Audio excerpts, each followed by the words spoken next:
Hey, Pittsburgh. I don't know about you, but my perfect summer night includes a little art, a little music, and maybe browsing some cute vintage goodies. So I will be checking out the gallery crawl in the Cultural District. It's on Saturday, July 26th from 5:30 to 9 p.m., and it's all totally free. You can swing by new exhibitions at a couple art galleries and shop for gently used clothes and decor at a midsummer market in the backyard at 8th and Penn. There'll be food, there'll be drinks, there'll be live DJs, and if you're up for it, there's even an after party at Wood Street Galleries where Detour will be dropping a new LP. You can find out more about the crawl and snag a ticket to the after party at trustarts.org/crawl. Hey, CityCast listeners, do you love biking around Pittsburgh? The hills, the tight curves, seeing the city from a more intimate point of view? Well, do you like doing it with thousands of other cyclists all following cute, multicolored signage all over the burg? Then you should sign up for UPMC Health Plan Pedal Pittsburgh. It's Pittsburgh's biggest bike ride, and it all goes to support a fantastic local nonprofit, Bike Pittsburgh. The party kicks off Sunday, August 25th. You can choose from 4 different routes for all different fitness levels, from a low-key river loop to a full-on epic endurance challenge. It all ends with a festival in Allegheny Commons Park with food, drinks, DJs, and even a photo booth so you can capture your post-ride glow.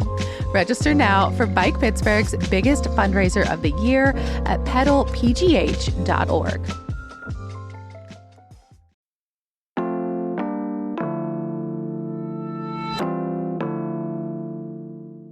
Today on CityCast Pittsburgh, if your perfect weekend includes a stroll through local food stalls and sipping on a giant lemonade, then you are in luck. Producer Sophia Lo and I are rounding up the best food festivals through the rest of this summer. We've got events for vegans, meat lovers, and beer aficionados. Plus, if you missed out on the first round of Greek food festivals, well, we've got some good news for you.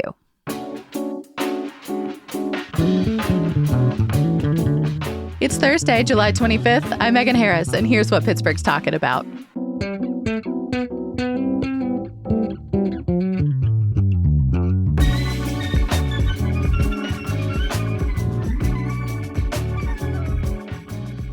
I'm with CityCast producer Sophia Lo. Hello. Hi. Kick us off. What's the best thing you've eaten this week? I got a lot of takeout this weekend. I actually ordered from People's Indian twice because the first night was so good, I wanted more the next day. Co-signed. I have not been there in ages, but it is truly superb. Mine this week is also a comfort pick. Meku in the Strip District. It's a teeny tiny little place with great banh mi, but my pick is almost always the bun vermicelli with the charbroiled pork. It is so good. Generous portions too. You can eat it for like 2 or 3 meals. Ooh, I haven't been there, but I should check it out. I love banh mi, and I need more spots to get it. So let's talk food festivals. Picklesburgh wrapped up on Sunday. I think that is arguably now our biggest food festival in the city. I wonder if you went. No, I do not need like pickle fudge or any other like pickle ice cream, things that should not be pickles. We have all been burned by Picklesburgh here on the team. I mean, there's some good stuff too, but I feel like if I want a jar of pickles, I can get that from the grocery store. I did go last year, but I don't know if it's worth going more than once if you're not a giant pickle fan, just because the lines are so long, but like worth checking out if you're new to the city. Yeah. I did see several people posting pickle samplers, and that is what I always wanted. A cold dish that is not ice cream to like feel better because it's always a hot weekend. But lots of other food festivals still coming up here in the city. First up, Veg Fest in Allegheny Commons Park. That is one day only, Saturday, August 10th from 11 to 5. And this year is special because it is their 10th anniversary. Woohoo! Yeah. So they did Veg Fair in May to celebrate, which was just like a smaller version of Veg Fest. And if you aren't familiar, this is a all vegan food festival. But even if you're a meat eater, also totally worth the trip. I think this is my favorite food festival in Pittsburgh. That's high praise, Sophia. I agree, though. I never do my homework ever. I just sort of stumble into the shortest lines I can find, and I've never been disappointed. Last year, I got a snickerdoodle that I still think about. It sounds simple, but it was just so good. And I know you love snickerdoodles. I am the opposite. I do my research. I know exactly what I want to hit. I do my lap first to figure out what's the shortest line. I don't know if the full vendor list is out, but I know Veg Fest does like a really good job of posting on Instagram, like just at least spotlights. Yeah, they've got like several listed, but not like the full list on their website. Right. One I'm really excited for is mandu handu. They've been on my list for the longest time. It's Korean food that's vegan and gluten-free, and I will be taking lots of sweet treats to go. Like I'm hoping for oatmeal cream pies from Bitchy Vegan Homo and Monster Baby Donuts. They're coming all the way from Columbus. I tried them at Veg Fair, and I am so glad they're returning to Pittsburgh.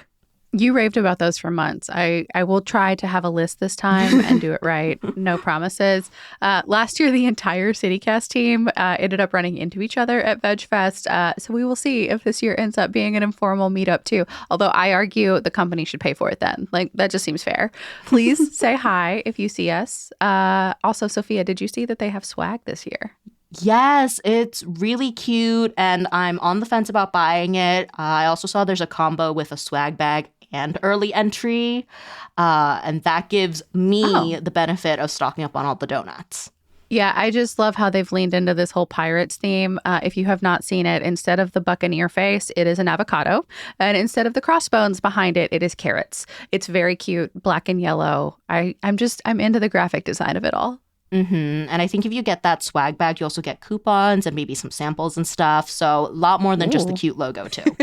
Well, if this is your first time going, one big tip we will share, bring a picnic blanket or like a lawn chair, because there is a ton of space, both in front of the stage and also just kind of off to the side, where you can sit and enjoy music and all your food and just sort of lounge in the park and people watch. It's super nice. But the treats don't stop at Veg Fest because Barrel and Flow is happening that same day, August 10th. So that's in the Strip District at the Stacks at 3 Crossings. So Barrel and Flow is from noon to 9. So after all the vegan food, you can have some beer and probably more food. Yeah, I think there's more food. Barrel and Flow, if you're not familiar, is this whole conference over multiple days. They've got speakers and education and networking sessions for folks who attend. But for us here in Pittsburgh, because, folks travel in from all over the country for this, we get to sample beer from Black brewers from all over. And it's really big, really fun. Also highlights a ton of art and performances, lots of local personalities. It's just a really cool event. And me planning ahead, seeing if I want to go. I was peeking through the vendors. There's one called Zach Butters that makes like handmade beer and wine soaps. That's fascinating to me because I'm not like a huge beer drinker, but I love crafts. I wonder how many people are out there wanting to smell like beer, like just to wander around smelling like a little bit of wine. And if that's what you want to do, that's okay. Megan, have you been to Barrel and Flow before? I have. Yeah, I went every year, actually, until I had a child. But the festival's gotten so much bigger since then. If you're really into beer and want to meet folks in the industry, you might want to check out some of those conference sessions. They're on Friday. Then there's a brewer's brunch on Sunday. And you'll get to, talk more to folks. But you can also say hi and just chat informally at the public festival part. And reminder, that's Saturday, August 10th. You do need tickets to get inside the festival, and those are available online for $70. But they do also have a designated driver option, which I think is always nice. And then add-ons for those other events you were talking about, Megan, like that brunch and stuff. Yeah. So next up, not exactly a food festival, but Pittsburgh Restaurant Week is August 12th through 18th. And there is a long list of local restaurants and a couple chains that have special deals. We will have a list to all of them in our show notes. Yeah, and when I was going through that list earlier today, I saw that a couple of the spots that made it onto our short list for the best patios also have deals for Restaurant Week, like Revival's doing a $45 dinner with 3 courses, and it's kind of like choose your own adventure with a few set options for each course. And then the Porch at Shenley has a $20 pork shank special.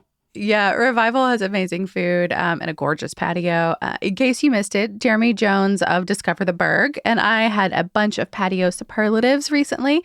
So if you're looking for an outdoor dining spot, please check it out. We came up with a lot of categories like fanciest, most unusual, historical, kid or pet friendly, all sorts of stuff.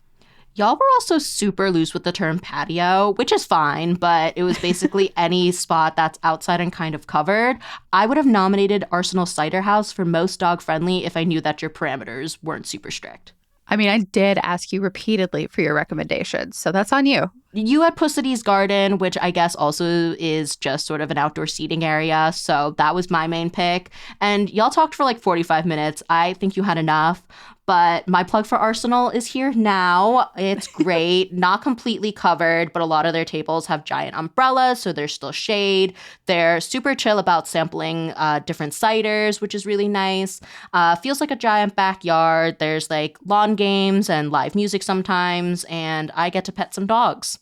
Yeah, that's over in Lawrenceville. I think I still have like 4 of their like frequent flyer like punch cards somewhere in my wallet. I really should get back over there. You can combine all of them. See if you can hand 4 like half punch ones in.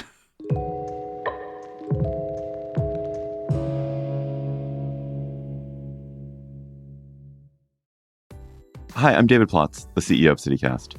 The best way to learn a language is immersion, living where the language is spoken and using it every day. That's how I learned French as a kid. But if that's not in the cards for you this year, you can still learn a language the second best way, and that's with Babbel. I live in a city with a huge immigrant population. You probably do too. And in my hometown, a lot of my new neighbors speak Spanish as a first language, and we have lots of great Mexican and Central American and South American restaurants and stores. I wanted to be able to communicate just a little bit better with some of my neighbors. So I started with Babbel, the science-backed language learning app that actually works. And after just a few extremely enjoyable weeks learning Spanish with Babbel, I've already gotten comfortable ordering at a restaurant and eavesdropping on my girlfriend's conversations with her mom. Look, learning a language isn't always easy, but with Babbel it is fun and it feels useful, basically immediately. That's why Babbel has over 16 million subscriptions sold. Plus, all of Babbel's 14 award-winning language courses are backed by their 20-day money-back guarantee. Here's a special limited-time deal for CityCast listeners. Right now, get up to 60% off your Babbel subscription, but only for our listeners at babbel.com/citycast. Get up to 60% off at babbel.com/citycast. Spelled BABBEL.com/citycast. Rules and restrictions may apply.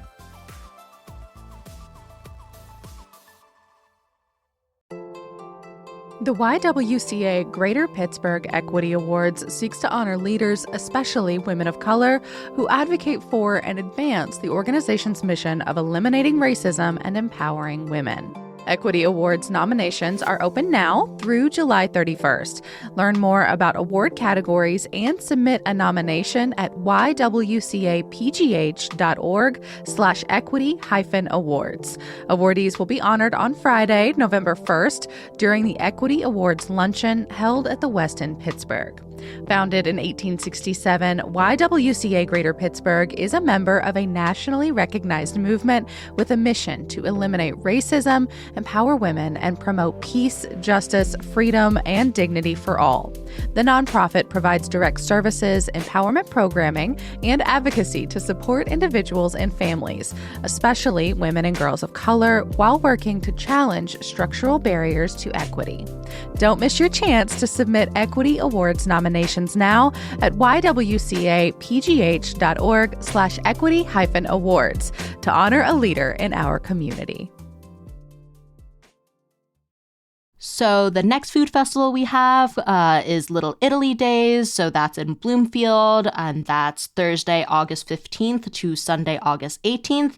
And I have not been, even though it's in my own neighborhood. Oops. So this is something I'm really trying to get to. I mean, you haven't been in town for more than like 1 or 2 of them. I feel like you have time, and it's very close. That's true. I just feel like food festival and like 2 blocks away. It tracks that I should have been there, but you're feeling personal shame about it? I am feeling personal shame. But last year I just heard too many people complaining about how, it wasn't as good as it used to be. And then it was just simply too hot to leave my air-conditioned home. But I really do want to check it out for myself and see what those vibes are like. Yeah, I mean, I think the main complaint that I have seen in the recent past is that it feels like there's just a lot of non-local booths popping in, like folks trying to get you to sign up for T-Mobile, that kind of thing. Speaking of Discover the Berg, actually, co-founder Jeremy wrote that the event organizers told him that 70% of businesses were local at last year's Little Italy Days. So that seems like a fairly good ratio, 70-30. Yeah, that is pretty high. So maybe it just feels like big companies are encroaching. I guess we'll see how many local businesses are part of the festival in a few weeks. Last year, Time Machine said that they were closing for, quote, little evacuation days, end quote. But if they're open, a breakfast sandwich will get me to go out, even though it's hot. Yeah, I have not been to Little Italy Days in a while, but I did like it back in the day. I realize that is not a helpful endorsement. Sophia, what else do you have for us? So last time we did a roundup of summer food festivals, we talked a lot about all the Greek food festivals that go on. It's all throughout the summer and, that's winding down. But one coming up is the Holy Trinity Taste of Greece Festival. I genuinely love that Pittsburgh has a Greek food festival every few weeks in the summer. It's wonderful. Where is this one? This is in McCandless, and the festival is totally free to enter. If you're planning to drive, worth noting that there's a free shuttle from the UPNC hospital up there. So look for the green lot, and you can find a shuttle to the Holy Trinity Church. So do not worry if you get there and the church parking lot is totally full. Yeah, that would be past event up there. I love the fact that they already have a shuttle system in place. It's already planned. That really suggests that they get a mad rush and it's really popular. So bodes well for the food. Mm-hmm. I mean, all of the Greek food festivals that I've been to here, lines are out the door. True. And one disclaimer, because I always check, Holy Trinity does not seem to have an online ordering system set up. That is how I personally avoid the lines. But there is a menu online, and I have confirmed there is a baklava sundae, aka ice cream with baklava on top. I told our executive producer, Mallory Falk, that I saw baklava sundaes at a festival earlier this summer.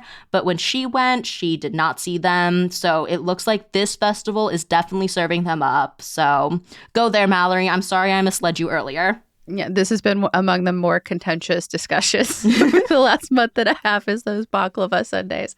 I am definitely down for a field trip if yins are. Next up, if you want soul food, a soulful taste of the Berg is going to be taking place downtown. That's August 30th to September 1st. Free to enter. I assume there's some cost for food, like most of these. So all the other festivals happening, you can expect a lot of vendors and performers and fun stuff to see. Like a rib and mac and cheese contest. That is what's drawing me into this. I love mac and cheese. I will never turn some down. Well, I mean, here's your chance. Besides mac and cheese, some of the other food options going Cuddy's Soul Food, Leon's Caribbean, Ray Ray's Barbecue. Also something cool to know just from their website. The whole thing is in celebration of some of Pittsburgh's first Black food entrepreneurs. The first one they have listed is as far back as 1788. I thought that was so rad. Oh, that is really awesome. I know this festival's been going on for a bit. It's organized by B. Marshall through Stop the Violence. And, that name might sound familiar. B. Marshall's been organizing a Juneteenth festival in Pittsburgh for over a decade, too. Right. Well, Sophia, finish us out with the last food festival, at least on your radar right now. So I guess technically we're veering into fall territory, but one more to look forward to. Saturday, September 14th is the Pittsburgh Taco Festival. That's from 12:30 to 7, and this is another event that's happening at the Stacks in the Strip. I know a common complaint people have is that Pittsburgh does not have good Mexican food or tacos, but that's not true. Go to this festival, find some good tacos. My personal favorite in the city is Taqueria El Pastorcito. I have been an Edgar's girl for a long time, but I also haven't tried Taqueria El Pastorcito, so there's plenty left to discover. I feel like if you want a short list going into it, we did an episode on the best Mexican food in Pittsburgh not long ago, and of course we hit on some great taco recommendations. Yeah, and some of the vendors at this taco festival include La Palapa, Las Palmas, El Pastorcito is going to be there, so if you want to try it, Megan, maybe get a ticket and some non-taco options if you want varieties. There's also going to be empanadas, pupusas, and arepas.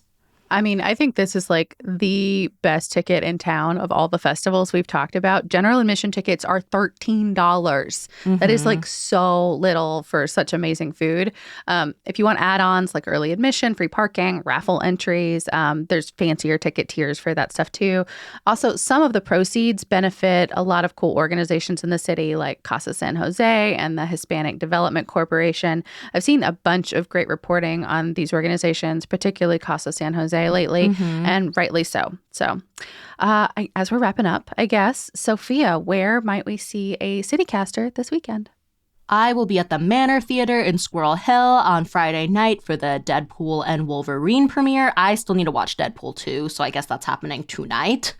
And then on Sunday, I might try to swing by the Mattress Factory's Community Day. That's from 1 to 8 p.m., and it's free. You can poke around the exhibits, and there's also music, archival films, vintage and craft vendors, Millie's Ice Cream, which is also free. I mean, free ice cream and free art. I feel like they're really speaking your language. Exactly. I'm going to be honest, I'll probably be glued to my television because the Olympics start on Friday.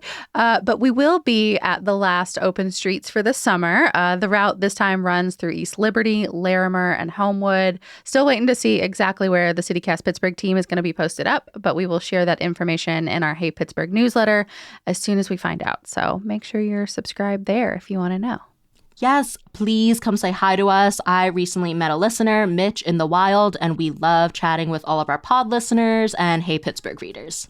Yeah, Open Streets is just such a great big block party, all by Bike Pittsburgh. And at least one of yous always find our table to argue with me or tell us what kind of episode you want to see or hear. We love it. Please hold us and your city accountable. Give us all your best ideas. We are ready for you. That's all for today here on CityCast Pittsburgh. Reminder, you can find all of our shows, old and new, plus most everything you see in that Hey Pittsburgh newsletter, all on our website. That's pittsburgh.citycast.fm. We'll be back tomorrow morning with more news from around the city. Talk to you soon.